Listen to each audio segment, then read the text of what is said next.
Friends, welcome back to our channel AL Footology. வீடியோக்குள்ளே போகிறதுக்கு முன்னாடி மறக்காமல் நம்ம சேனலை சப்ஸ்கிரைப் பண்ணிவிட்டு பக்கத்தில் இருக்கிற பெல் ஐக்கானை ப்ரெஸ் பண்ணி ஆல் ஆப்ஷனை செலக்ட் பண்ணிக்கோங்க. அப்போ தான் நான் போடுற எல்லா வீடியோஸோட நோட்டிஃபிகேஷனும் உங்களுக்கு கிடைக்கும். இன்ஸ்டாகிராம்லேயும் அப்படியே நம்ம பேஜை ஃபாலோ பண்ணிக்கோங்க. இன்றைக்கி நல்ல ஒரு டேஸ்டியான பிரிஞ்சி ரைஸ் ரெசிபி தான் செய்ய போகிறோம். வாங்க எப்படி செய்யறதுன்னு பார்க்கலாம். பிரிஞ்சி சாதத்தில் ப்ரெட்டு சேர்க்கறதுக்காக நான் ஒரு ஸ்லைஸ் ப்ரெட்டை இது மாதிரி ஸ்கொயராக சின்ன ஷேப்பில் கட் பண்ணி வச்சுருக்கேன்.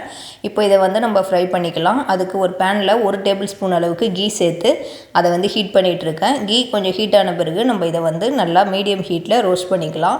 ஹை ஃப்ளேமில் வைக்க வேணாம், கொஞ்சம் மீடியம் ஃப்ளேமில் வச்சு நல்லா கொஞ்சம் கலர் நல்லா ப்ரௌனிஷாக ஆகிற வரைக்கும் இதை நல்லா ரோஸ்ட் பண்ணி தனியாக எடுத்து வச்சுக்குவோம். இது மாதிரி 2 சைடும் நம்ம ரோஸ்ட் பண்ணிக்கலாம்.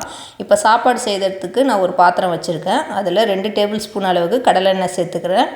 அது கூடவே ஒரு 2 டேபிள் ஸ்பூன் அளவுக்கு நெய்யும் சேர்த்துக்கிறேன். உங்களுக்கு நெய் எக்ஸ்ட்ரா வேணும்னா எக்ஸ்ட்ரா சேர்த்துக்கோங்க. இதில் இப்போ நான் முந்திரி பருப்பு கொஞ்சம் சேர்த்துக்கிறேன். அதை சேர்த்துட்டு லைட்டாக நம்ம ரோஸ்ட் பண்ணிக்கலாம். இது கூடவே நான் ஹோல் கரம் மசாலா, பட்டை, கிராம்பு, லவங்கம், ஏலக்காய், பிரிஞ்சி இலை இது சேர்த்துக்கிறேன்.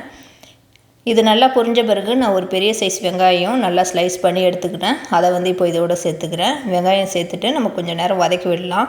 ஒரு 3லேருந்து 5 நிமிஷம் வரைக்கும் நல்லா வெங்காயத்தை நம்ம வதக்கிக்கலாம். அப்போ தான் சாப்பாடு நல்லா டேஸ்ட்டாக இருக்கும். இது வதங்கிட்டு இருக்கிறப்பவே இது கூட இஞ்சி பூண்டு பேஸ்ட்டு நல்லா ஃப்ரெஷ்ஷாக இடித்து சேர்த்தது ஒரு 2 டேபிள் ஸ்பூன் சேர்த்து அதோட ராஸ்மெல் போகிற வரைக்கும் நல்லா வதக்கி விட்டுக்கலாம்.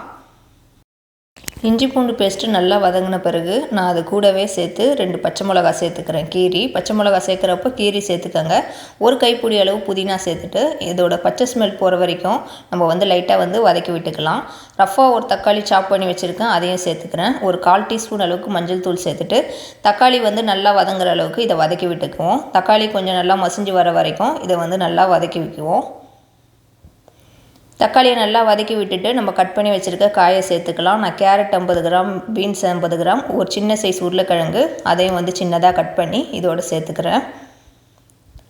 இதில் நீங்கள் உங்களுக்கு பச்சை பட்டாணி வேணும்னா நீங்கள் சேர்த்துக்கலாம். நான் பச்சை பட்டாணியை சேர்க்கலை. இப்போ இதை நல்லா ஒரு நிமிஷம் வரைக்கும் நல்லா வதக்கி விட்டுக்கலாம். அப்படியே காயெல்லாம் சேர்த்துட்டு நல்லா வதங்கின பிறகு 1 டேபிள் ஸ்பூன் அளவுக்கு தனி மிளகாய் தூள் சேர்த்துக்கிறேன். கூடவே 1 டீஸ்பூன் அளவுக்கு பிரியாணி மசாலா பவுடர் சேர்த்துக்கிறேன். உங்கள்கிட்ட பிரியாணி பவுடர் இல்லைன்னா நீங்கள் garam masala powder 1 table spoon அளவுக்கு சேர்த்து இதை நல்லா வதக்கி விட்டுக்கலாம். தூளில் இருக்கிற பச்சை ஸ்மெல் போகிற வரைக்கும் இதை நல்லா கொஞ்சம் நேரம் வதக்கி விட்டுக்குவோம். இப்போது இந்த காயெல்லாம் வேகிறதுக்கு சாப்பாட்டுக்கு தேவையான தண்ணி சேர்த்துக்கலாம். நான் ஏற்கனவே பாஸ்மதி அரிசி ஒரு 3/4 கப் எடுத்து கழுவிட்டு ஊற வச்சுருந்தேன். அந்த தண்ணியை இப்போ சேர்த்துக்கிறேன். இப்போ அரிசியை நல்லா வடிகட்டிட்டேன். இந்த தண்ணி தான் நான் அளந்து சேர்த்துருந்தேன். அதை இப்போ சேர்த்துட்டு எல்லாத்தையும் ஒன்றா நல்லா நம்ம மிக்ஸ் பண்ணி விட்டுக்கலாம். காயெல்லாம் வேகிறதுக்கு ஒரு 1/4 டீஸ்பூன் அளவுக்கு உப்பு சேர்த்துட்டு அதையும் ஒன்றா மிக்ஸ் பண்ணி விட்டுட்டு இப்போ இதை ஒரு லிட்டு போட்டு மூடிக்கலாம். காய் நல்லா வெந்து வரட்டும். இது ஒரு 10லேருந்து ஒரு 15 நிமிஷம் வரைக்கும் நல்லா வெந்து வரட்டும். அதுக்கப்புறம் ஓப்பன் பண்ணி பார்த்துக்கலாம். ஏற்கனவே நம்ம சேனலில் வெஜ் பிரியாணி ரெசிபி வீடியோ போட்டிருக்கேன். வீடியோ பார்க்காதவங்களுக்காக ஐ கார்டு லிங்க் கொடுக்குறேன், செக் பண்ணி பாருங்கள்.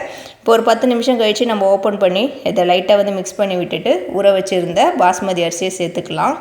நீங்கள் இதை நார்மல் அரிசிலையோ இல்லை சீரக சம்பா அரிசிலையோ கூட செய்யலாம், நல்லா டேஸ்ட்டாக இருக்கும். அரிசி சேர்த்துட்டு அரிசி உடையாத அளவுக்கு லைட்டாக மிக்ஸ் பண்ணி விட்டுக்கோங்க. இப்போது ஒரு லெமன் நான் ஸ்குவீஸ் பண்ணி வச்சுருக்கேன், அதையும் இதோட சேர்த்துக்கிறேன். இந்த சாப்பாட்டுக்கு தேவையான அளவு உப்பும் சேர்த்துக்கலாம். உப்பு சேர்த்துட்டு நல்லா இதை மிக்ஸ் பண்ணி விட்டுக்குவோம். எப்போதுமே மிக்ஸ் பண்ணுறப்போ அரிசி சேர்த்துட்டு அதை லைட்டாக அரிசி உடையாத அளவுக்கு மிக்ஸ் பண்ணி விட்டுக்குவோம். லாஸ்ட்டாக கட் பண்ணி வச்சுருக்க கொத்தமல்லி இலையை சேர்த்துட்டு லைட்டாக நான் மிக்ஸ் பண்ணி விட்டுக்கிறேன். எப்போதுமே மிக்ஸ் பண்ணுறப்போ அரிசி உடையாத அளவுக்கு பார்த்து மிக்ஸ் பண்ணுங்கள். இப்போ திரும்ப நம்ம லிட்டு போட்டு முடிக்கலாம். தண்ணி கொஞ்சம் நல்லா ட்ரை ஆகி வரட்டும். அதுக்கப்புறம் நம்ம ஓப்பன் பண்ணி பார்க்கலாம். இந்த பிரிஞ்சி ரைஸ் நல்லா டேஸ்டியாக சூப்பராக இருக்கும். இப்போ நான் கொஞ்சம் நேரம் கழித்து ஓப்பன் பண்ணி பார்க்குறேன். பாருங்கள், அரிசி உடையவே இல்லை. தண்ணி ஆல்மோஸ்ட் எல்லாம் ட்ரை ஆகிடுச்சு பாருங்கள். இதை இப்போ அடியிலேருந்து நம்ம கிண்டி விடலாம். நம்ம மிக்ஸ் பண்ணுறப்போ மெலிசான ஒரு ஸ்பூனோ இல்லை கரண்டியோ இது மாதிரி வச்சு அடியிலேருந்து மிக்ஸ் பண்ணி விட்டுட்டு இது பேலன்ஸாக இது மாதிரி ஈக்குவலாக வச்சிடலாம்.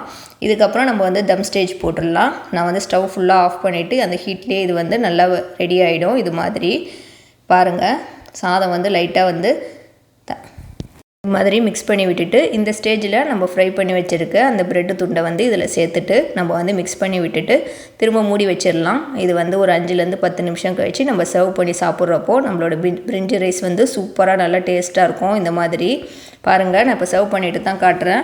ரைஸ் உடையவே இல்லை பாருங்கள், அப்படியே முழுசாக இருக்குது பாருங்கள். அரிசி சாப்பாடு சூப்பராக இருக்கும். அந்த ப்ரெட்டுலாம் சேர்க்கறதுனால நல்லா டேஸ்ட்டாக இருக்கும். வெஜிடபிள்ஸும் நம்ம நிறையா சேர்த்துருக்கோம். அதனால் இந்த பிரிஞ்சி ரைஸ் வந்து நம்ம கல்யாணத்துலலாம் செய்கிற மாதிரி நல்லா டேஸ்ட்டாக இருக்கும். நல்லா வாசமாக சூப்பராக இருக்கும். இது கூட ஆனியன் ரைத்தா சர்வ் பண்ணி சாப்பிட்றப்போ நல்லா டேஸ்டியாக இருக்கும். நீங்களும் இந்த பிரிஞ்சி சாதத்தை செஞ்சு பார்த்துட்டு எப்படி இருந்துச்சுன்னு கீழே கமெண்ட்டில் சொல்லுங்கள். இந்த வீடியோ உங்களுக்கு பிடிச்சிருந்தா கண்டிப்பாக லைக் பண்ணிக்கோங்க. இந்த வீடியோவை உங்கள் ஃப்ரெண்ட்ஸ் அண்ட் ஃபேமிலிஸ்க்கும் ஷேர் பண்ணி விடுங்க. அப்புறம் மறக்காமல் இது வரைக்கும் நம்ம ஏஎல் ஃபுட்லஜி சேனலை சப்ஸ்கிரைப் பண்ணாமல் பார்க்குறவங்க சப்ஸ்கிரைப் பண்ணிவிட்டு பக்கத்தில் இருக்கிற பெல் ஐக்கானையும் ப்ரெஸ் பண்ணிக்கோங்க. தேங்க்யூ ஃபார் வாட்சிங்.